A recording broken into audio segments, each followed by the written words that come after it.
Hola, buenas noches. Y sean todos bienvenidos. Mi nombre es Marlene Iglesias, formo parte del equipo administrativo de UPSE y nos place tenerlos a ustedes en esta conferencia del día de hoy con la licenciada Olga Cama. La misma es egresada de la Pontificia Universidad Católica Madre Maestra en psicología, con una maestría en psicología clínica de la Universidad Autónoma de Santo Domingo, UAS, con una especialidad en terapia familiar y de pareja en la Pontificia Universidad de Comillas en Madrid, España, y con un posgrado en adicciones comportamentales y manipulación psicológica de la Universidad de Barcelona. Olga cuenta con 10 años como docente universitaria de la Pucamaima y 11 años de experiencia en psicoterapia. También forma parte de nuestro equipo profesional de unidad de psicología especializada. Y nada, muchísimas gracias por estar acá. Olga, que usted continúe. Muchas gracias, Marlene. Buenas noches a todos.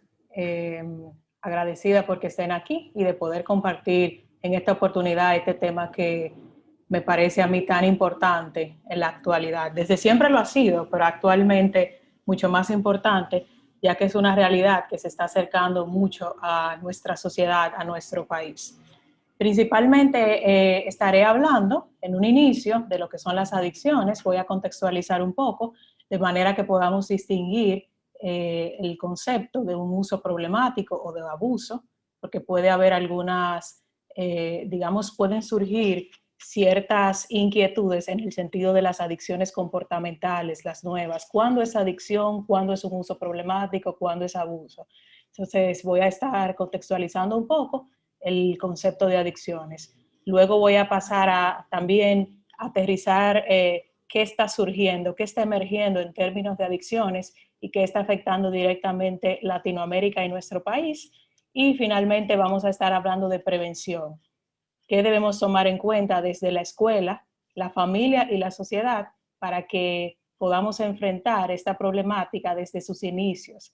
Es decir, la mejor manera de enfrentar las adicciones es previniendo, porque luego se convierte en una enfermedad, en un trastorno bastante complejo de abordar. Y bueno, evitando esto es que tenemos que trabajar fuertemente o prestar bastante atención al tema de la prevención. Y ese es el objetivo de la noche de hoy. Al finalizar, pues pueden ir poniendo sus preguntas por el chat, que en la medida en que me sea posible voy a estar contestándolas y compartiendo con ustedes sobre eso. Primero podemos definir la adicción, según la Organización Mundial de la Salud, como una enfermedad física y psicoemocional que crea una dependencia o necesidad hacia una sustancia, hacia una actividad o hacia una relación. Esto último porque la dependencia emocional está ahí en la línea de considerarse adictiva y un aspecto o un trastorno de la personalidad. Mientras tanto, desde algunas investigaciones se aborda como un proceso adictivo la dependencia emocional. Por eso la Organización Mundial de la Salud lo incluye relación en su definición. Luego tenemos aquí algunos aspectos distintivos de una adicción. Lo primero que nos va a indicar que estamos frente a una adicción de cualquier tipo es que la persona ha perdido el control, ya sea de la sustancia o del comportamiento del que sospechamos que hay alguna problemática. No sabe o no puede controlar la frecuencia, no puede controlar la intensidad, la duración, no tiene control para finalizar, y también puede ser realizada en contextos inapropiados. Es decir, la persona ha perdido totalmente la libertad de decidir cuándo utiliza la sustancia o cuándo realiza el comportamiento o conducta adictiva. Es por esto, es decir, muchas de estas características o de estos aspectos pueden indicarnos cuando hablamos de adicciones comportamentales, cuándo estaríamos frente a una adicción y cuándo estaríamos frente a un uso problemático. Si vamos notando que hay una pérdida del control en la duración, en el que nos acercamos, por ejemplo, a los juegos de apuesta o a las nuevas tecnologías, que más adelante voy a estar hablando de esto, o que la intensidad con la que realizamos la actividad es mucho mayor que en ocasiones anteriores, es decir, vamos notando un incremento tanto en cada uno de estos aspectos. Muchas veces se realizan las actividades en contextos inapropiados, aún sabiendo la persona que esto le está generando consecuencias negativas. Tenemos también, cuando hablamos de adicción, la presencia del síndrome de abstinencia. ¿De qué se trata el síndrome de abstinencia? De esos síntomas físicos y de esa expresividad psíquica que va a aparecer en la persona que es dependiente a una sustancia o a un comportamiento cuando suspende la actividad. Es decir, notamos con bastante frecuencia cuando la persona llega a consulta que ha hecho intentos anteriores de reducir el uso de la sustancia o de parar la actividad adictiva para la persona. Pero ¿qué sucede? Cuando lo hace, comienza a manifestar o comienza a presentar una serie de síntomas que le incomodan y que solamente se alivian cuando la persona vuelve a consumir la sustancia o vuelve a realizar la actividad. Ese malestar, tanto físico como psíquico, es lo que conocemos como el síndrome de abstinencia. Y claro, va a variar la clínica, la intensidad y la duración dependiendo de la sustancia que esté consumiendo la persona. Mientras más adictiva, más fuerte, aunque ya no se utiliza este término, pero mientras más adictiva sea la sustancia, pues mayor será la presentación del síndrome de abstinencia, digamos, o la intensidad del síndrome de abstinencia. No es lo mismo la abstinencia de marihuana, por ejemplo, que la abstinencia de la heroína o la abstinencia de los juegos de apuesta o de una adicción al internet o al celular. Ahora, el síndrome de abstinencia también se presenta en las adicciones comportamentales, está esto ya más que comprobado, a diferencia de cómo se calma en el caso del uso de sustancias, en las adicciones comportamentales, el síndrome de abstinencia tarda mucho más tiempo en calmarse luego que la persona ha retomado la actividad.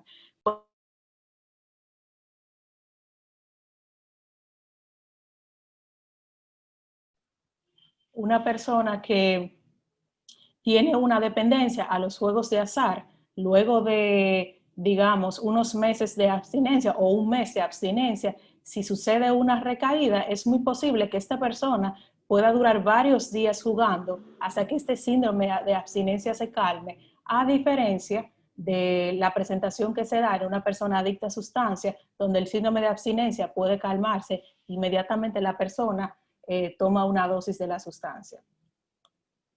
También otra característica que distingue una adicción de un abuso o uso problemático es la tolerancia.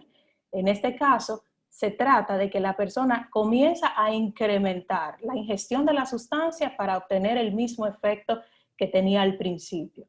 Es decir, que cada vez, por ejemplo, las personas que se van haciendo dependientes al alcohol pueden ir notando que con el paso de los años van desarrollando tolerancia. Esto típicamente y socialmente es hasta a veces aceptado y bien visto, ¿verdad? De que, bueno, yo aguanto, yo aprendí a beber. Es algo típico que podemos escuchar inclusive en padres diciéndole a sus hijos, ¿verdad? O personas presumiendo de que saben beber. En este caso, esa presunción se llama tolerancia. ¿Qué sucede? Esta es una característica esencial de la adicción. Cada vez necesito más. Me voy habituando más a el consumo de la sustancia o a la conducta adictiva. En el caso de las adicciones comportamentales, notamos un incremento importante. Están silenciando, Marlene. Ten cuidado ahí porque parece que se ha dado a silenciar 2 veces. En el caso de las conductas adictivas, decía, podrías notarlo, por ejemplo, en el tema de la adicción a la internet. Inicialmente tomabas un tiempo de unas horas al día en el internet entre las actividades sociales y laborales que realizabas, pero con el tiempo esta cantidad de horas que dedicas al internet se va incrementando y aparece una necesidad de seguir incrementando este tiempo. Esto es lo que conocemos como tolerancia. ¿Qué sucede? Si la persona no logra o comienza a querer detener ese incremento, sucede un malestar. La persona siente como alguna inquietud o dificultad que le impide contener este tiempo. Por eso que muchas veces las personas se hacen metas, se hacen propuestas cuando van notando en el mejor de los casos, van notando que el incremento de las horas que están dedicando a una actividad puede irle generando cierta dependencia, las personas intentan hacer como ese stop. Y en el caso de que no puedan hacerlo o resulte muy incómodo para ellos, entonces nos damos cuenta que la persona ha generado una tolerancia a una conducta adictiva. Luego tenemos yo diría que la principal característica que nos confirma que estamos frente a una adicción y es una interferencia importante en la vida cotidiana. El individuo con una adicción comienza a presentar problemas graves a nivel físico, personal, familiar, laboral y social. Y en la medida en que es más grave la adicción, pues mayor será la incidencia en estas esferas y irá abarcando cada vez más esferas. Pudiera comenzar en una adicción más leve a afectarse a alguna de las áreas. Por ejemplo, quizá la persona perdió el trabajo, pero la familia le sigue apoyando. O perdió los amigos, y la familia está incómoda, pero aún conserva su trabajo. En una adicción severa es muy posible que esta interferencia se dé en todos estos ámbitos y a un nivel muy intenso. Los problemas de la interferencia en la vida cotidiana están presentes en todas las adicciones, tanto en las adicciones comportamentales como en las adicciones a sustancias. Por lo tanto, a la hora de nosotros hablar de una adicción a Internet, de una adicción a las tecnologías, tenemos que tener claro esta característica. ¿Ha interferido tanto en la vida de la persona como para representar un problema significativo para él? Es decir, la persona se siente muy afectada en esas áreas de su vida. Eso puede indicarnos entonces que sí, que estamos actuando frente a una adicción. La persona es consciente, ya en un nivel grave, de esta interferencia, pero aún así sigue consumiendo la sustancia o sigue realizando la actividad adictiva. Esto porque ha perdido el control, esa característica inicial que le comenté. Cuando la persona pierde el control en una adicción, pues entonces, independientemente de que esté afectado, todas las áreas de su vida estén afectadas, aún así la persona no puede parar de realizar o consumir. Y ahí es que está principalmente el problema de la adicción. Todas las conductas adictivas inicialmente están controladas por reforzadores positivos, es decir, que la persona llega y comienza a consumir. ¿Por qué? Porque es algo placentero para él, es algo que desea hacer y que inicialmente le da placer, pero luego termina siendo controlada por un reforzador negativo. ¿Por qué? Porque la persona ya no realiza la actividad o consume la sustancia porque busca sentirse bien, sino porque tiene que aliviar la tensión emocional que aparece si no consume o si no realiza la actividad. Entonces, en ese momento nos damos cuenta que la adicción ha tomado el control de la vida de la persona. Hay algo importante que no quiero dejar pasar antes de continuar con la conferencia, y es la parte del circuito de recompensa en las adicciones. Es decir, las neurociencias han traído mucha luz a todo el estudio de las adicciones y sabemos que el circuito de placer o de recompensa tiene un papel clave en el desarrollo de las adicciones. ¿Por qué? Porque este circuito tiene como objetivo central perpetuar todo aquello que al sujeto le dé placer. Si hay algo que es placentero para ti, este circuito te va de alguna manera te va a llevar o te va a motivar a que lo repitas. Es por esto que las adicciones, el consumo de sustancia o una actividad que inicialmente es muy placentera, como jugar videojuegos o como apostar, se va convirtiendo en algo adictivo porque el circuito del placer entra en juego aquí y de alguna manera te estimula a continuar. ¿Cómo te estimula a continuar? A través de la producción de dopamina que sucede cuando se ingiere alguna sustancia que por lo general provoca, una sensación amplificada del bienestar, de la satisfacción. Igual sucede también con las adicciones no químicas. Provocan esta sensación amplificada, aunque a niveles evidentemente menores que las sustancias. Entonces, las drogas pueden hacer que las células nerviosas liberen cantidades inusualmente grandes de neurotransmisores naturales o, en su defecto, pueden prevenir el reciclaje normal de estas sustancias químicas. Esto va generando cierta dificultad o ciertas confusiones en el movimiento, digamos, para decirlo llanamente, en el movimiento de dopaminérgico en nuestro cerebro. Si ustedes se fijan en esa imagen que les coloqué ahí, un cerebro saludable se observa con un nivel dopaminérgico bastante elevado, ¿verdad? La parte en rojo que ven ahí. Sin embargo, en un cerebro con una adicción, en un cerebro afectado por una adicción a sustancias, vemos una marcada reducción de todo el proceso o el funcionamiento dopaminérgico. Esto hace que la persona, independientemente de que deje de consumir la sustancia, pues pierda la capacidad de sentir placer. Y tenemos personas que suelen estar mucho más apáticas aún después de superar un proceso adictivo, porque ha habido un trastorno ahí en el proceso o en el funcionamiento de la dopamina en nuestro cerebro, y esto es lo que hace que esto sea una enfermedad tan difícil de tratar, ¿verdad? O una enfermedad que tiene tantas consecuencias negativas para la persona.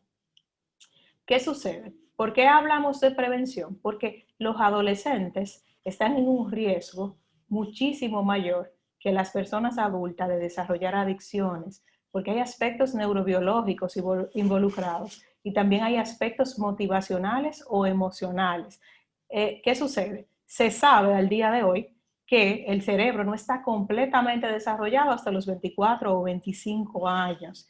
Es decir, que a esa edad en que están los jóvenes en la escuela o que vemos ahí en la fotografía, todavía tenemos un córtex prefrontal no totalmente desarrollado. ¿Y esto qué hace? Que los adolescentes tiendan a acciones más impulsivas, a tener más dificultades para controlar su comportamiento, a tener inclusive también hay un poquito la planificación menos desarrollada, digamos, más dificultades para hacer una planificación que un adulto, y también la valoración de las consecuencias de sus actos podría estar también todavía no tan clara o desarrollada. Entonces, ¿qué sucede? Tenemos que informar y tenemos que dotar a los adolescentes de habilidades y también de afecto, ¿verdad? Que le permitan, en la medida en que van llegando a esa maduración total, saber tomar las decisiones adecuadas que de alguna manera promocionen su salud y también les ayuden a cuidarse y a evitar las conductas riesgosas que en ese momento de la vida ellos no son capaces de ver tan claras. Entonces, la prevención es fundamental en la etapa de la adolescencia. Como vamos a ver más adelante, podemos comenzar desde muy temprano. Inclusive, algunos programas de prevención hablan de comenzar desde edades preescolares, inclusive. Pero sabemos que la adolescencia es el momento vital y esencial para trabajar la prevención. Tenemos también aspectos motivacionales involucrados con los adolescentes, y es que tenemos reacciones afectivas extremas. Sabemos que todo el tema hormonal, el desarrollo hormonal puede también incidir en esto. Tenemos búsqueda de sensaciones, de excitación o un aburrimiento a veces extremo. Tendemos a extremos en el placer y la frustración. Un adolescente puede un día estar aparentemente demasiado contento en una situación de mucho placer y en otro momento muy frustrado, y tenemos el tema de la impulsividad por esta misma falta todavía de maduración cerebral que le comenté. Entonces, sabiendo esto, tenemos que pensar y hablar de prevención con urgencia. Es decir, a mí es un tema que me preocupa bastante, y yo sé que a mucha gente le preocupa. De hecho, muchos de ustedes que están aquí lo hacen en ese sentido, queriendo aprender y estando preocupados por todo esto, porque la realidad es que esto es un problema que vino y para quedarse. Es decir, ahora tenemos un panorama un poco complejo en relación a las adicciones. Tenemos que trabajar mucho en evitar su desarrollo, porque por todas partes puede aparecer algo que invite al joven, al adulto, a terminar desarrollando una conducta adictiva. ¿Qué sabemos? ¿Qué quiero comentarle del panorama? Sabemos que siempre hemos hablado de prevención, o hace mucho tiempo se viene hablando de prevención relacionado mucho al uso de drogas, a sustancias químicas, tanto legales como ilegales.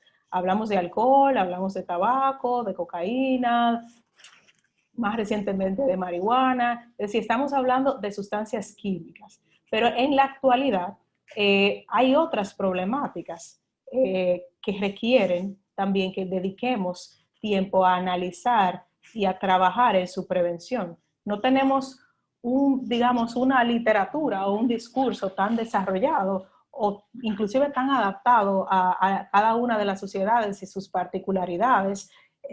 Posiblemente no podemos aplicar un programa de prevención hecho para otro país tal cual en nuestro país, porque hay situaciones sociales, educativas, culturales que inciden en esto. Es decir, entonces, tenemos poca información en este sentido, pero sabemos que están estas problemáticas. Tenemos el caso del cigarrillo electrónico, tenemos las sustancias psicoactivas, tenemos las adicciones comportamentales y de repente nos quedamos, ¿y cómo vamos a trabajar con todo esto? Las adicciones no químicas o psicológicas han tenido un crecimiento acelerado, inclusive en nuestro país. Cuando yo estudié este tema hace unos años de las adicciones, en mucha de la literatura se hablaba de adicciones comportamentales como algo muy propio de sociedades desarrolladas, por el tema de la accesibilidad, por el tema de que implican muchas veces un gasto económico o implican tener acceso a Internet todo el tiempo. Pero lo cierto es que al día de hoy se reciben consulta en la República Dominicana muchos casos de adicciones comportamentales. Tenemos el caso del trastorno de juego por apuesta, tenemos el caso de las adicciones a las nuevas tecnologías. Yo recibo con frecuencia en consulta adolescentes que presentan bastantes características de una adicción en relación a los videojuegos. En su mayoría no llegan en un nivel avanzado, porque los padres se dan cuenta cuando comienza a tener falla en el colegio, cuando comienzan a tener dificultades en la casa, que no obedecen, que no atienden, cuando comienzan a perder interés en la socialización, acuden en su mayoría rápidamente a consulta. Pero sabemos que eso es un problema actual y que va a seguir si prontamente no nos educamos en ese sentido. Tenemos adicción al sexo, a las compras, al trabajo, al ejercicio. Hay una serie digamos, de investigaciones que están ya dando bastante peso a que estos problemas se convierten en adictivos. Todavía el DSM-5, ¿verdad? Y el CIE-11 no contemplan muchas de estas adicciones comportamentales, pero sí están incluidas ya el trastorno de juego por apuesta, las adicciones a videojuegos, y también tenemos ahí en investigación la adicción a aplicaciones de Internet.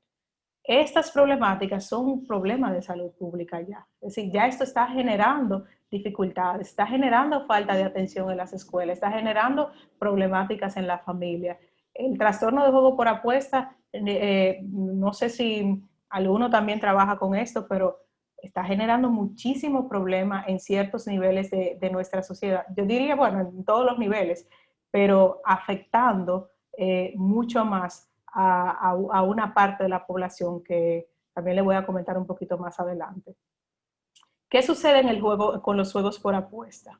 Hay una alteración progresiva del comportamiento por la cual el individuo comienza a experimentar una necesidad incontrolable de jugar, por encima de las consecuencias negativas que puede tener, por encima de que ha perdido todo el dinero de su familia, por encima de que está teniendo muchas dificultades en sus relaciones, por encima de que está afectando su trabajo, está afectando su tranquilidad, su sueño, etc. Y aún así la persona lo sigue haciendo. Como ya le comenté, esto está reconocido también por la Organización Mundial de la Salud como un trastorno, como una adicción, y por la Asociación Americana de Psiquiatría. Los juegos por apuesta tienen mayor capacidad adictiva mientras menos tiempo transcurre entre la apuesta y el premio conseguido. Mientras más rápido podemos obtener un premio, más adictivo es. ¿Qué sucede con los juegos de lotería? Por ejemplo, actualmente, yo le voy a dar un dato que posiblemente a algunos les sorprenda, a otros no, porque están ya más relacionados con eso, pero tenemos, yo no sé, 10, 12 loterías, me parece, al día. Si constantemente podemos ahí estar recibiendo un refuerzo, una retroalimentación, y esto está haciendo que el problema de la adicción a juegos de lotería, a juegos por apuesta, esté siendo, digamos, algo muy, muy recurrente o muy presente en nuestra sociedad. Entonces está desarrollando a un nivel, yo diría que bastante alarmante. También tenemos que entrar en juego el Internet. Hay muchísimas plataformas de apuesta de juegos online. Los adolescentes están comenzando también a apostar, a acceder, digamos, a todo este tipo de sensación que genera el ganar en una apuesta. Ese es el dato que yo le quería dar. Hay en nuestro país 154 bancas de lotería por cada escuela pública. Y estos son datos como de hace 2 años, que yo me atrevo a decir que ha aumentado. Entonces, tenemos un problema, tenemos un problema ahí como un poco dispar.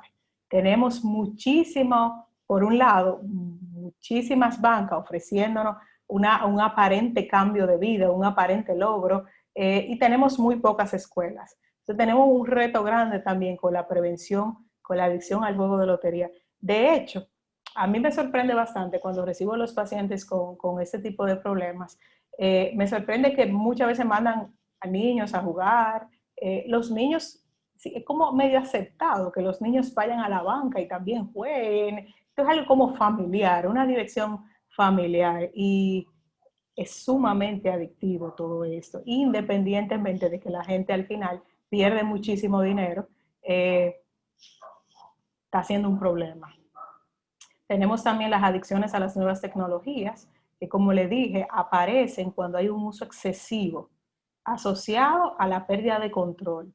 Pero para que hablemos de una adicción a Internet, de una adicción a videojuegos, tenemos que tener todas esas características que yo les mencionaba al principio de una adicción. Pérdida de control, tenemos que tener síntomas de abstinencia, tenemos que tener haber desarrollado tolerancia y sobre todo esas repercusiones negativas en la vida cotidiana. Si tienen que estar a un nivel similar al de otras adicciones para que nosotros podamos decir, oye, sí, eso es un problema adictivo, esas 3 cosas. Engancharse a la pantalla supone una focalización atencional que reduce la actividad física, impide diversificar el tiempo, anula las posibilidades de interesarse por otros temas, es decir, que tenemos jóvenes aislados socialmente, inclusive adultos también, tenemos dificultades. Mientras a más temprana edad se comienza, podemos tener dificultades en el desarrollo físico, inclusive. Tenemos niños desde los 7, 8 años enganchados a los videojuegos que viven todo el tiempo doblado ahí, y esto puede tener una incidencia importante en su desarrollo físico. A nivel social, tenemos muchísimos jóvenes con dificultades de habilidades sociales.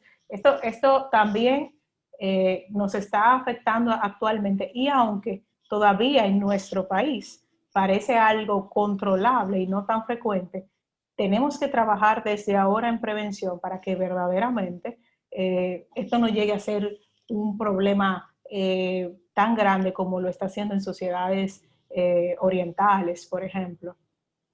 Tenemos también, adicional a las drogas tradicionales, nuevas problemáticas con las sustancias. En los últimos años ha surgido una generación de sustancias sintéticas que se llaman nuevas sustancias psicoactivas.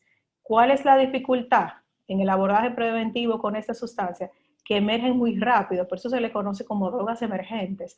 Y muchas veces no conocemos exactamente cuál es el tipo de dificultad que pueden generar, qué tan tóxicos pueden ser, cuáles son sus efectos secundarios a largo plazo, porque esto es algo que se va renovando. Está muy asociado al tema de la legalidad e ilegalidad. Entonces, ¿qué sucede? La medida en que se descubre alguna y es sancionada o es, digamos, restringida por entidades gubernamentales que están involucradas con esto, entonces surgen nuevas, van emergiendo nuevas. El mercado principal de sustancias psicoactivas es América del Norte, pero ustedes saben que nosotros también somos canales de paso en temas de sustancias, y aunque no están tan presentes, la realidad es que al menos a mí, no he visto tantos casos en consulta con sustancias psicoactivas. Eso es algo que viene, o sea, que viene ya, que viene ahí bajando, y de hecho ya está. Tal vez no tan frecuente como podríamos temer, pero ya está presente. Los nuevos desafíos, aparte del problema adictivo que naturalmente genera la tolerancia y la dependencia, es que son muy tóxicas, y en la mayoría de las veces resultan más en sobredosis, en hospitalizaciones y en muertes. Entonces, tenemos también este problema añadido. También tenemos el problema de la marihuana. Esto sí que ya esto es común, sumamente, esto está presente en el día a día en la República Dominicana. Entonces, tenemos cambios en las legislaciones, en todo el continente, ¿verdad? Aquí todavía sigue siendo ilegal, pero sabemos que la accesibilidad es una de, digamos, de las principales causas que generan adicción a una sustancia. Entonces, tenemos que comprender también que el consumo de marihuana está cambiando, ¿verdad? Porque el contenido de THC que tiene también va variando y es distinto. Entonces nos enfrentamos como a una problemática también con el tema de la marihuana.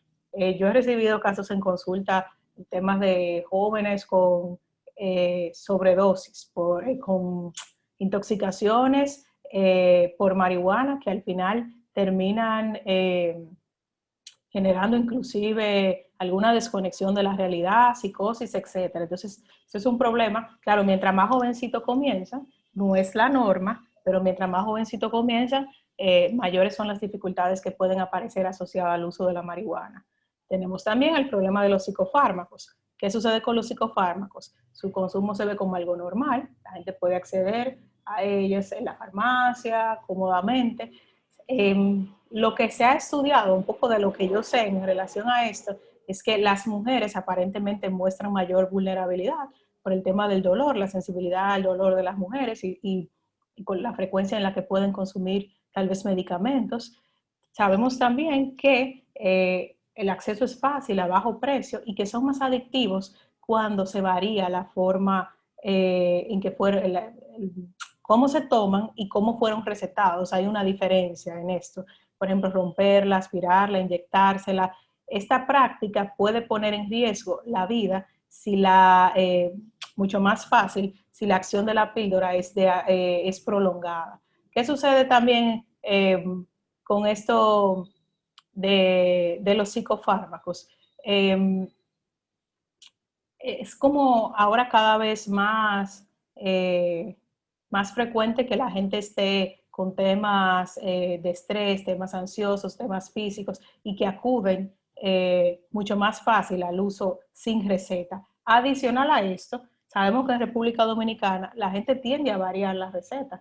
A mí me sorprende a veces que incluso a veces en algunas farmacias te dicen, no, pero mira, tú te puedes tomar esta y tú arregla esta y toma aquella y con eso tú te vas a sentir bien. Es decir, tenemos una tendencia a modificar cosas. Y si nosotros tenemos esa tendencia a modificar cosas, mucho más una persona, ¿verdad?, que ha generado ya una dependencia a los psicofármacos.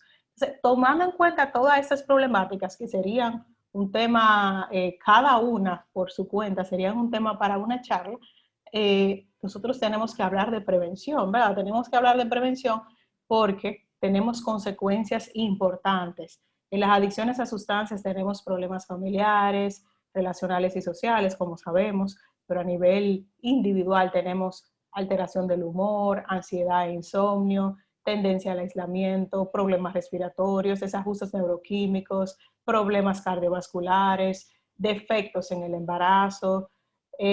Tenemos muchísimas consecuencias muy negativas para la sociedad y para el individuo. En las adicciones psicológicas, a lo mejor tenemos menos consecuencias físicas, aunque sí hay alteraciones fisiológicas como ansiedad, estrés, igual depresión, pero tenemos también alteraciones importantes en la vida de la persona, alteraciones de tipo personal, como una serie de pensamientos distorsionados, obsesivos, mágicos. Entonces, una de las principales, digamos, características o temas que hay que trabajar con el paciente, esas alteraciones en relación al control, a la suerte, a las máquinas, etcétera. Tenemos alteraciones emocionales en las relaciones sociales, en la familia, alteraciones a nivel laboral y en el centro educativo, que generan muchísimo sufrimiento a las personas. Sabiendo esto, sabiendo todas estas consecuencias, tenemos un reto por delante, que es la prevención. Y tenemos que pasar en la prevención de una prevención basada en una imagen o un mensaje de control, en un mensaje de que no debes hacer esto, hay que parar, hay que controlar, a un mensaje que invite al adolescente, al joven, a la promoción del autocuidado y al cuidado mutuo. Sí, el objetivo principal de la prevención debe ser que el adolescente quiera cuidarse y quiera cuidarse tanto y cuidar a sus compañeros que por lo tanto no tome decisiones de riesgo como usar o abusar de sustancias. Es esto, ¿verdad? Como pasar de un extremo a otro.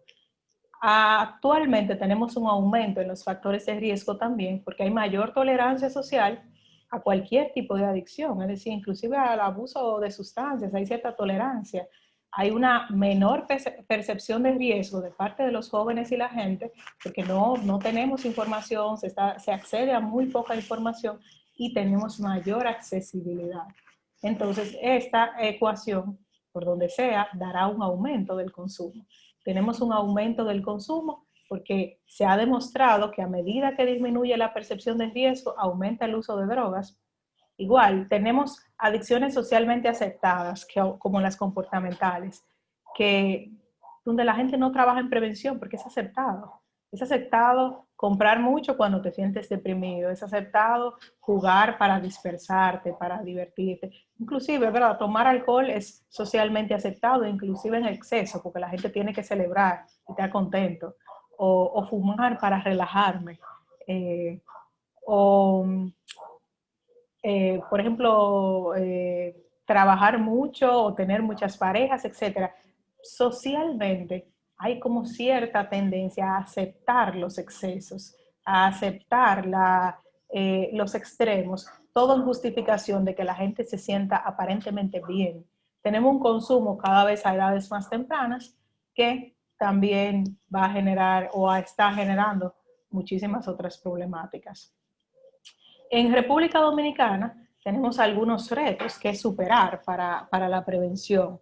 Primero, tenemos que incorporar a los programas, poquitos que hay, pero hay, las adicciones sin sustancia. Si ustedes acceden a la página del Consejo Nacional de Drogas, ustedes se van a encontrar muchas iniciativas de prevención que ellos tienen. De hecho, para los que trabajan en la escuela, a ellos se les pueden pedir programas de prevención y ellos van a la escuela y dan las charlas y trabajan en talleres de prevención.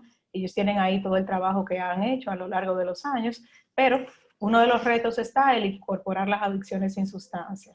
Tenemos también desinformación. Aquí hay muchísima desinformación. La información que se recibe desde el ámbito escolar y familiar no es suficiente, y no es suficiente porque por lo general la mayoría de la gente no está informada, como que no es un tema que preocupe tanto. Hay ciertas creencias que vienen, digamos, como que traemos de forma arraigada la mayoría desde nuestras familias, y es esa sensación de invulnerabilidad, de que a mí no me va a pasar, a mí no me va a dar problemas, a mí no, ¿verdad? ¿Esto qué hace? Oh, pero están apareciendo unos dibujos aquí. No sé por qué está apareciendo eso, pero bueno. Hay pocas investigaciones por parte de la disciplina involucrada, hablando de prevención, viendo qué tan efectivos pueden ser los programas, investigando en las comunidades para saber cuáles son las necesidades en particular que nosotros como sociedad tenemos. Hay un predominio desde la buena fe de intervenciones voluntarias que no son por profesionales a cargo de ONGs, la mayoría a cargo de personas rehabilitadas de adicción, aunque pueden también ser buenas y ayudar, al no ser intervenciones desde el área profesional, pues también se quedan cortas. Tenemos también muy pocos protocolos sistemáticos de prevención, es decir, a largo plazo no, aquí no se habla de prevención a largo plazo, aquí se habla de un tema de prevención, pero no, digamos, de programas, por ejemplo, desde las escuelas, desde la primaria hasta la secundaria, o programas sociales o comunitarios que trabajen en la prevención de adicción de cualquier tipo. Tenemos una mínima participación de los entes gubernamentales en términos de prevención, y tenemos que, como un reto también, ampliar la promoción de la salud y prevención a los entornos fuera del educativo, laboral, deportivo, militar, que llegue esto a muchas áreas, de manera que en todas partes recibamos un mensaje coherente en relación a las dificultades que pueden generar las adicciones. Sabemos también que como les decía al principio, que los programas de prevención tienen que ser más que información. La información es necesaria, pero no es suficiente. La información tiene que ser objetiva, adaptada a las edades a las que va dirigida. Fíjense, un programa preventivo tiene que dar información sobre por qué las personas comienzan a consumir, qué hace que ciertas personas continúen consumiendo, qué hace que alguien se vuelva dependiente, cuáles son las dificultades de las personas que se hacen adictas a sustancias y a comportamientos, las enfermedades, la mortalidad. Y nosotros tenemos muy poca estadística. Yo me cansé de buscar estadísticas para compartirle algunas. Y las estadísticas más recientes que nosotros tenemos son de hace 10 años. Hace 10 años era un panorama totalmente distinto ahora en términos de sustancia, por eso ni siquiera se la compartí. También los programas tienen que analizar los mitos sobre las drogas, la libertad, el cuerpo de uno, la parte de la publicidad, hay que saber beber, la droga no hace daño, muchísimas cosas que son mitos y creencias y que andan circulando como si fueran verdades en nuestra sociedad. Entonces, los programas preventivos tienen que tener información, pero tienen que ser más que información. La prevención debe ser, según el Instituto Nacional para la Prevención del Abuso de Drogas de Estados Unidos, universal, solidaria y equitativa. Es decir, que llegue a todos, que llegue a la mayoría del pueblo, no solamente a los privilegiados que pueden acceder a ciertos niveles educativos o a los que puedan acceder a las escuelas. Universal quiere decir que tiene que llegar a los más vulnerables, tiene que llegar a las personas que están en riesgo, tiene también que seguir un principio de equidad. Todas las personas tienen que tener las mismas oportunidades en nuestro país, independientemente de sus condiciones sociales, género, dónde vivan, si trabajan, los ingresos, nivel de estudios, si son inmigrantes, lo que sea. Y se inspira para ello en el concepto de universalismo proporcional, que implica que las actuaciones en materias de adicciones deben ser universales, pero con una escala e intensidad proporcional a las necesidades. Por lo tanto, vamos a pensar en programas de prevención para todo el país, pero sabiendo y conociendo que en algunos sectores tendrán que ser con más intensidad porque tienen más riesgo, están en mucho mayor riesgo de desarrollar ese tipo de adicción. Luego, aquí le voy a comentar algunas ideas a trabajar en la prevención desde la escuela. Los programas de prevención, como les dije al principio también, pueden iniciar como en años preescolares, desde muy pequeños, no hablando directamente de las adicciones, pero sí trabajando en los factores de riesgo que pudieran surgir ante las adicciones. Comportamiento agresivo, deberíamos incluir en las escuelas mucho trabajo preventivo en ese sentido, talleres que no solo se limiten a un solo día, sino un seguimiento constante, la conducta social negativa y también estar muy pendiente de los casos donde hay dificultades académicas, es decir, hacer un plan de seguimiento y de desarrollo con todos estos niños que tienen dificultades académicas. En la primaria deben estar dirigidos al mejoramiento del aprendizaje académico y socioemotivo.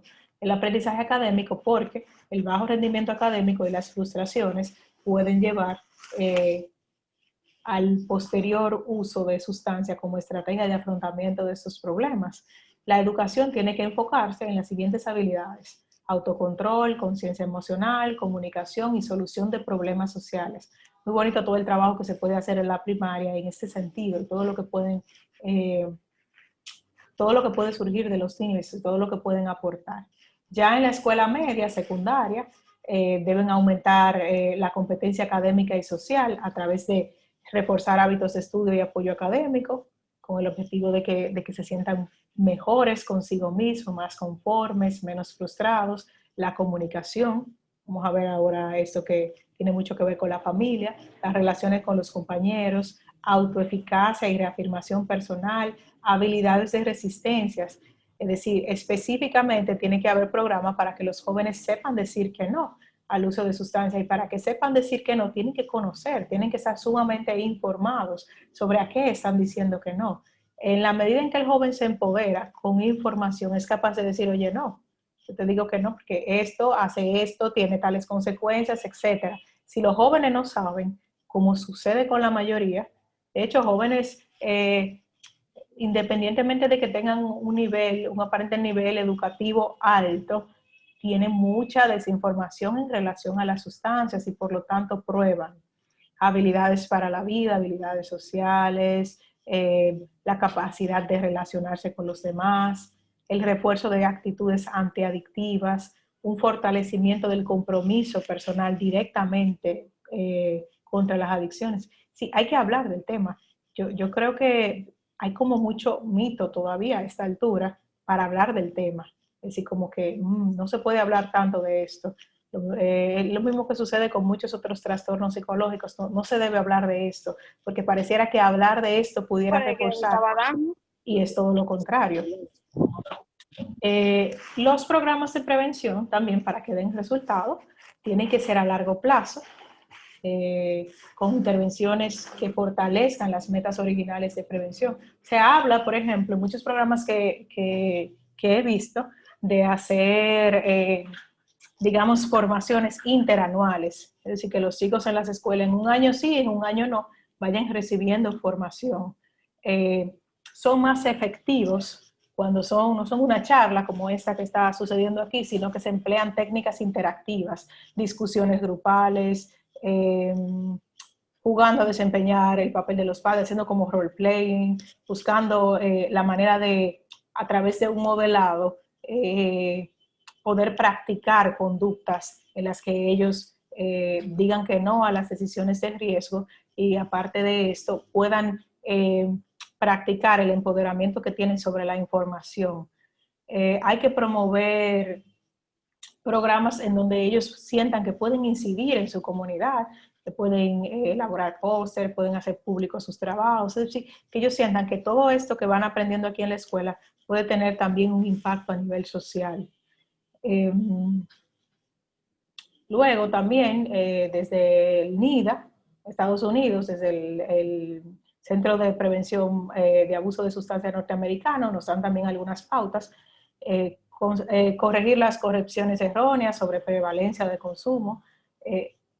No hay una persona que consuma sustancias que no tenga un sesgo de prevalencia. Sí, la gente cree que todo el mundo consume, es decir, y la prevalencia es mucho menor de lo que la mayoría de los consumidores o adictos piensan. Entonces hay que corregir esas concepciones erróneas, hay que implicar a los jóvenes en intervenciones con iguales, es decir, y utilizar a iguales, a otros jóvenes que convenzan a otros jóvenes, por ejemplo, para incidir en la comunidad. Hay que proporcionar a los estudiantes oportunidades de practicar, por eso el trabajo en grupo, las intervenciones grupales son bastante buenas para esto. También hay que ayudar a los jóvenes a retener las actividades adquiridas. Si todo aquello que vamos aprendiendo, bueno, pero que no se olvide, implicar a los padres en las aproximaciones de la escuela y conseguir que exista un compromiso para la prevención del abuso de sustancias en la política de la escuela. Esto debe de estar como fijo y consignado, que se trabaje esto, que sea como una necesidad de primer orden. No hay que olvidar la importancia de incluir en estos programas los factores de riesgo asociados al uso, abuso y adicción de juegos de azar, de redes sociales, porque están muy centrados muchas veces en sustancias adictivas solamente. Hay que centrar también en trabajar los factores protectores que disminuyan la adquisición de conductas no deseadas relacionadas con el uso, abuso y adicción asociados a los juegos de azar, redes sociales y sustancias adictivas. Y hay que desmentir también mitos asociados con los juegos de azar y redes sociales. Sí, tenemos que comenzar a incluir, y no solo esto, los programas están incluyendo los juegos de azar y las redes sociales porque son las adicciones comportamentales que mayor atención en términos de investigación han recibido, pero la realidad es que hay que incluir información sobre la mayoría de las adicciones comportamentales. Sabemos, ¿verdad?, que para que un programa preventivo funcione no puede quedarse solo en la escuela, sino que también tiene que incidir en la familia y en la comunidad. Que hay que tener esto en cuenta en los programas preventivos. Por eso le voy a hablar un poquito, en el tiempecito que me queda, de la prevención desde la familia y desde la sociedad. Desde la familia, sabemos que familias que generan un vínculo importante entre hijos y padres, que tienen unos padres que participan en la vida del niño y que tienen límites claros y una disciplina aplicada consistentemente, funcionan como un factor protector ante el abuso de drogas. Adicional a esto, los padres también, aparte de todo esto que les comentaba del apego familiar, la importancia de las relaciones, también las familias tienen que tener normas claras en relación a las reglas familiares sobre el abuso de sustancias. El tema es que no se habla de eso. El tema es como que hay que intuir, los jóvenes tienen que intuir que eso no es bueno, pero porque lo oyeron por ahí.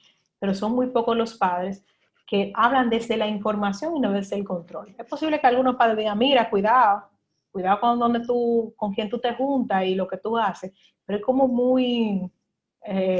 es un lenguaje que no es claro, es un lenguaje como desde la amenaza, y el lenguaje debe ser desde la información, desde la educación, y para eso tienen que educarse también los padres. Si los padres no leen, ahora hay muchísima información, si los padres si quieren pueden acceder a esta información y pueden dedicar tiempo a explicarle a los hijos.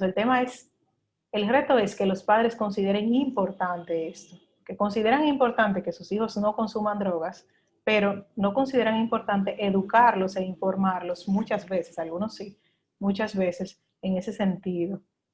El apego se puede fortalecer a través del entrenamiento en habilidades sobre apoyo de padres a los hijos. Todo esto se puede trabajar también con los padres. En el caso de las adicciones conductuales, los padres deberían limitar el uso de aparatos, pactar horas del uso de la computadora, del celular, de los videojuegos, tener reglas en ese sentido, fomentar las relaciones con otras personas. A veces pasa que los padres, bueno, ahora el tema de la pandemia, naturalmente ha incrementado el uso de las nuevas tecnologías y es algo que se sale de nuestro contexto, como de nuestro control, perdón, pero es importante que los padres fomenten las relaciones con otras personas. A veces los padres se sienten más tranquilos, ay no, mejor que esté en su cuarto ahí viendo televisión o jugando con el celular o los videojuegos, pero haciendo esto estamos promoviendo un uso excesivo de estos aparatos y por lo tanto, debido a la capacidad adictiva que tienen, la mayoría de las aplicaciones a las que accedemos por internet, como las redes sociales, los videojuegos, etcétera, pues la realidad es que podemos terminar teniendo muchas problemáticas adictivas en el presente y en el futuro. Hay que potenciar otras aficiones, partiendo del ejemplo, obviamente. No podemos decirle, muchacho, pero tú no lees, lee, y nosotros no leemos.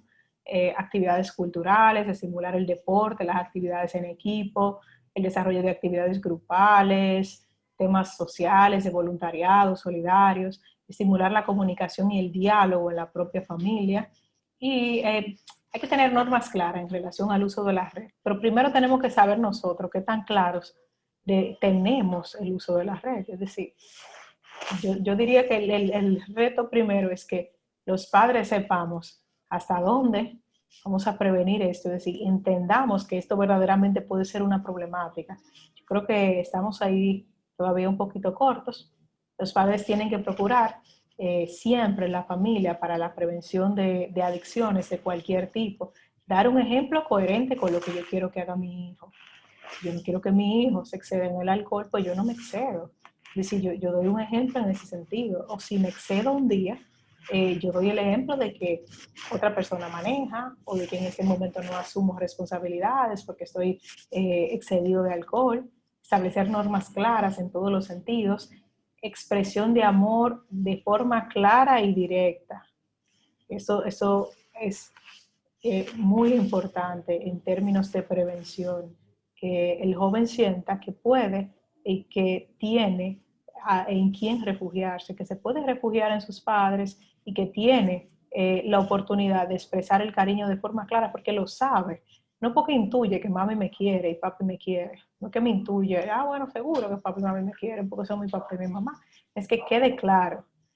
Ayudar a los hijos a conocerse, a conocer el mundo que les rodea, informándolo, hablando sin temores sobre los distintos temas, animar a la autonomía y al desarrollo, transmitir el valor del trabajo bien hecho, del autocuidado.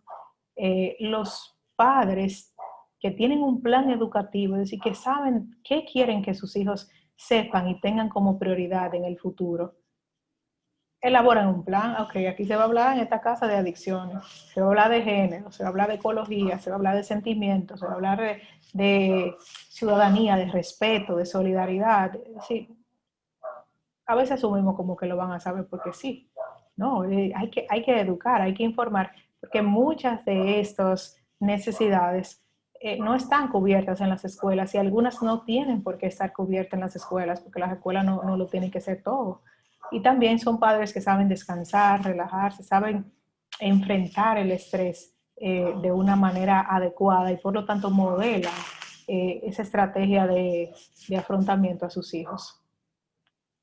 Hay algunos pasos sencillos para la prevención del uso de videojuegos y televisión, tener cuidado con la ubicación, no deben, a determinadas edades muy tempranas, no deben contar con sus propios aparatos como su propia televisión o celular o tablet, compartir el uso de videojuegos, compartir la televisión, compartir las informaciones que aparecen en las pantallas, la duración, hay que controlar ahí qué tiempo se dura, cuánto es apropiado, cuánto no, si se hizo compartido, el tipo de videojuegos, cuidando el tema de la violencia, cuidando que sean de alguna manera coherentes con ese sistema de valores que nosotros le queremos indicar a nuestros hijos. Autorregulación, es decir, que los propios jóvenes sepan cuándo pueden parar, cuándo deben parar y ofrecer otras alternativas de ocio. Esto es fundamental porque muchas veces, no use tanto el celular o no use tanto la tablet. Ok, pero ¿qué hago? No, estate ahí, ponte a recoger o ponte a hacer oficio. Es decir, ok, los oficios lo pueden hacer, pero hay que ofrecer alternativas de ocio que sean también atractivas para los jóvenes, para los niños. Y finalmente, desde la sociedad, pues es importante, esto ya desde las instituciones debe surgir, desde los gobiernos, era un esfuerzo por una sensibilización de la población con campañas continuadas, generales, que esta información no esté como tapada, nublada, sino que se sepa, que se hable de que hay que trabajar en prevención. El carácter que se ha continuado de estas campañas, que sea visible, que esté en buen estado. Por ejemplo, si colocamos letreros de fumar hace daño para la salud en una escuela, pero se deja dañar y parece como que se fue del año 1, es posible que no tenga el mismo impacto. Entonces hay que mantener como vivo esto. La prevención es mantener vivo con el tiempo esos esfuerzos que estamos haciendo para disminuir el consumo de sustancias. A través de los medios de comunicación, igual, pueden ellos transmitir también las campañas informativas. Todo el que tiene acceso a los medios de comunicación debería también emplear espacios de tiempo para la prevención. Los medios de comunicación tienen digamos, como una función muy importante en la prevención comunitaria. Y esto, aumentar el grado de información sobre el consumo de drogas y sobre los distintos tipos de adicciones. En nuestro país, creo finalmente que es un reto trabajar todo este tema. Están muy presentes ahora mismo el tema del alcohol, el exceso de alcohol, el tabaco, la marihuana, los juegos de azar y las adicciones tecnológicas. Entonces, el reto es que esto no se quede en algo de un momento, es que la prevención es algo constante, que tiene que estar presente en todas partes. Y es bueno que comencemos a hablar de esto, es bueno que normalicemos el hablar de adicciones, normalicemos el hablar de prevención, de manera que cada vez llegue a más gente esta información, esta prevención, y que cada vez los padres desde las familias vayan teniendo esto en su agenda como algo prioritario en la educación de sus hijos. El informarle y el saber que las adicciones generan muchos daños a la familia, a la vida de la persona, y son muy difíciles de tratar. Entonces yo hasta aquí termino. Yo creo que si alguien quiere hacer alguna pregunta o algún comentario, lo puede hacer por el chat. Me parece que Marlene me dijo. Y entonces a partir de ahí yo la puedo leer y contestarle, o si alguien quiere hacer algún comentario, también este es un espacio para hacerlo.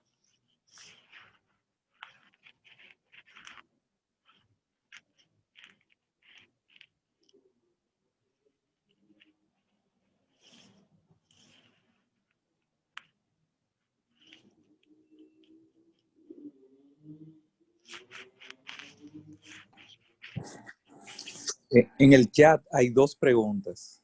Ah, es que yo no estoy viendo el chat. No sé, déjame ver.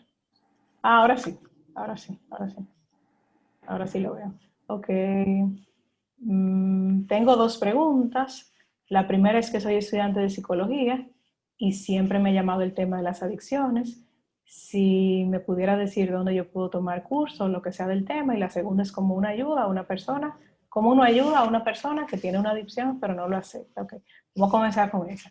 En realidad, actualmente la pandemia ha beneficiado que ahora tengamos acceso por vías digitales a muchas formaciones en nuestro país en ese sentido. Pero también, ahora mismo no recuerdo, pero sí, Luisana, te puedes, déjame ver cómo podemos hacer para pasarte esa información. Yo vi que hay en la capital una institución que tiene una formación como un diplomado, pero no recuerdo cómo se llama. Estamos un poco escasos todavía. Eso es parte de los retos. Tenemos escasez en tema de formación de adicciones. La mayoría de las veces hay que acceder por las vías digitales a formaciones de fuera o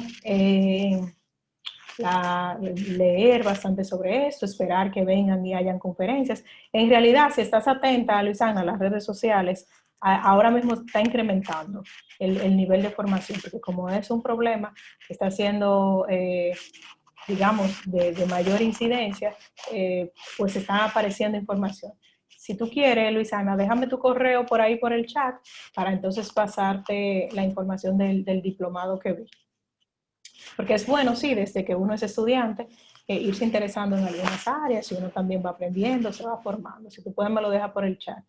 Y cómo uno ayuda a una persona que tiene una adicción pero no lo acepta, básicamente es intentar acercarse a él desde la empatía, en términos de que muchas veces la gente, hasta que no se siente entendida en su problema, mientras la gente se siente como controlada o juzgada, suele cerrarse un poco más como a acceder a la ayuda. Entonces, infórmate mucho como estás haciendo, lee, busca cursos, y en la medida en que estás informada y tú puedes transmitir parte de esa información a tu familiar o a tu amigo, y partiendo de esa información puedes estimular a buscar ayuda profesional, partiendo de la aceptación y no del control.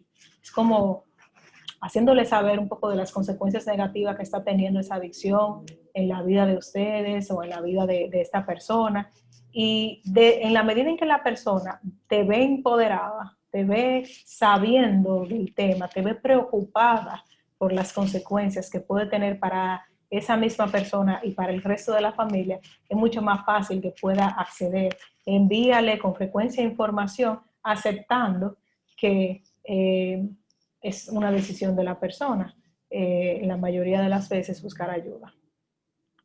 Entonces, Noelia pregunta cómo llevar la situación de niños que están apegados al uso de teléfonos y tablets hasta el punto de hacer rabietas, levantarse de noche a buscar el teléfono, dejar de comer y ahora tendrán que hacer uso de los aparatos para recibir su educación. Eso, Noelia, es todo un reto. Pero en el caso de los niños, es decir, como les decía, las pantallas son muy adictivas para los niños, es decir, porque son muy estimulantes, los colores, los sonidos, como todo esto que reciben constantemente, sin interrupciones, suele ser muy estimulante y le genera cierta dependencia, pero las reglas las tienen los padres. Entonces, hay que ponernos un poco como firme en eso.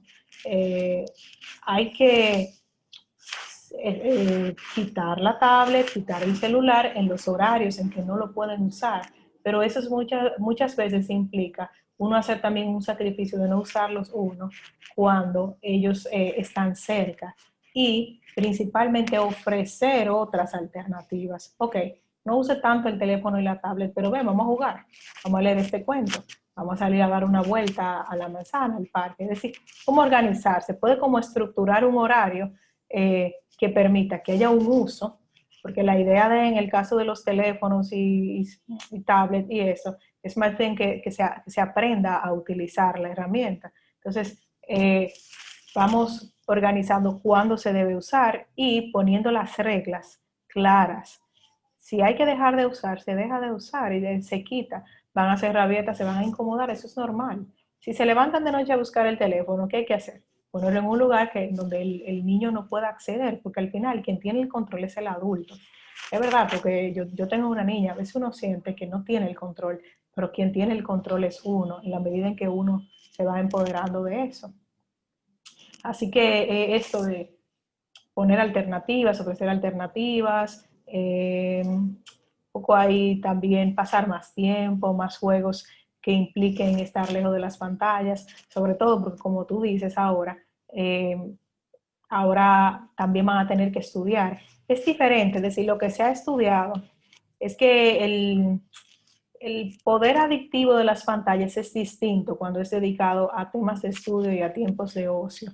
Por lo tanto, podría ser que esto de la escuela, es verdad que va a afectar, pero más como la socialización y eso, más que a nivel adictivo. Habrá que ver, tendremos que ver porque es la primera vez que estamos en esta situación de pandemia donde todo es por ahí y nos queda mucho por saber en términos de las adicciones a las nuevas tecnologías.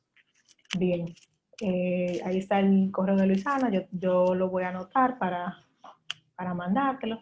No sé si alguien más tenía alguna pregunta o comentario que quiera hacer. Si no, pues nada, cualquier cosa, aquellos que quieran que le comparta algo de la presentación, pues pueden escribir en la unidad, que desde la unidad se la pasan. Nada, Olga, muchas gracias por la participación de usted el día de hoy con esta conferencia. Gracias a los participantes por habernos acompañado. En la semana próxima, para el próximo sábado, tenemos otra conferencia relacionada al nuevo año escolar, los desafíos que presentarán los padres o posiblemente tengan con el nuevo año escolar que se avecina. Y pueden obtener información de nosotros en las redes sociales como Unidad de Psicología Especializada. Muchas gracias y que tengan feliz resto de la noche. Buenas noches.